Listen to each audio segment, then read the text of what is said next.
Хойд үсгийн зөвлөлийн анх дугаар хуралдаан Булган аймагт болж өндөрлөлөө. Хуралдаанд Монгол Улсын ерөнхий сайд оролцож бүсчилсэн хөгжлийн реформ сэдвээр илтгэл тавилаа. Засгийн газраас 2024 оныг бүсчилсэн хөгжлийн жил болгон зарлаж улсын хурлаар Монгол Улсын бүсчилсэн хөгжлийн үжил баримтлалыг батлуулан 2001 оноос яригдсан бүсчилсэн хөгжлийн бодлогыг ажил хэрэг болгож эхэлсэн. Хойд бүсэд Булган, Орхон, Хөвсгөл аймаг багтдаг.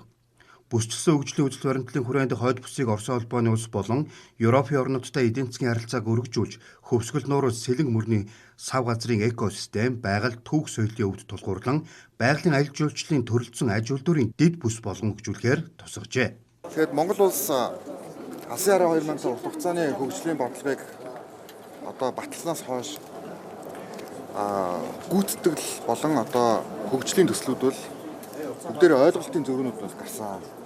562 бодлогын баримт бичгтэй байдаг гэсэн. Одоо бол Монгол улс нэг л бодлогын баримт бичиг байна. Түүнийг яаж хэрэгжүүлэх үү гэдгээр намууд үйлчлэл бодлого уралдуулж аргачлал дээр. Тэрнээс биш аль аймагт ямар төсөл хэрэгжих вэ? Аль төсөл нь хэрэгтэй үгүй юу гэдэг манган бол ард дотор гэж ойлгож байна.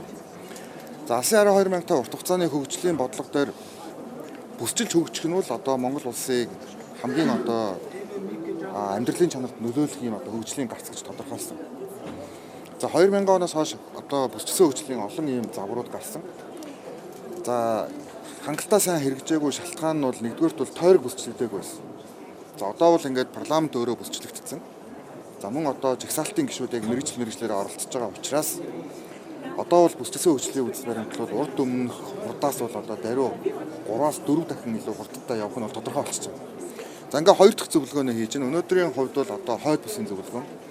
Хойд бүсийн зөвлөгөөн дээр бид нар төслүүдийн хувьд ирэмлэхэд бол эгийн голын усан цахилгаан станц бол 1 номерын төслөөр ирэмлэгдэж байна. Тийм учраас бид нар Эрдэнэ дүрэнгийн усан цахилгаан станц 6 сар ингээд нээлттэй хийгээд ажиллана эхэлнэ. Эгийн голын усан цахилгаан станц дээр Оросын улбооны улстай бид нар байгаль экологийн үнэлгээ болон соёлын үнэлгээн дээр маш наривчилж хамтдаа ажиллах шаардлагатай болж байна. Дээрээс нь монголчууд бид бүгдээрээ хэвлэл мэдээллийнхэнтэйгээ хойд бүсийн орон нутгийн иргэд би ч бас маргааш гадар дээр нь очиж ажиллах гэж байна. Бид энэ төсөл дээр нэгдмэл байгаа гэдэг байр суурийг илэрхийлэх шаардлагатай болж байна. Нэгдмэл байх хэрэгтэй. Ингэж энэ төсөл бол явна. Энэ бол хойд бүсийн хамгийн чухал төсөл. Төдийгүй Монгол улсын хувьд бол эгийн голын усан цахилгаан станцын төсөл бол маш чухал төсөл. Хоёрдугаарт нь бол Эрдэнэт үйлдвэрийг түшгэлсэн гангийн болон боловсруулах үйлдвэр баригдах нь энэ бүс нутгийн хамгийн чухал зүйлээ гэж үзэж байна. Дээрээс нь дөрвөн улирлын аялал жуулчлал. Дөрвөн улирлын аялал жуулчлал буюу зөвхөн зуны улирал биш.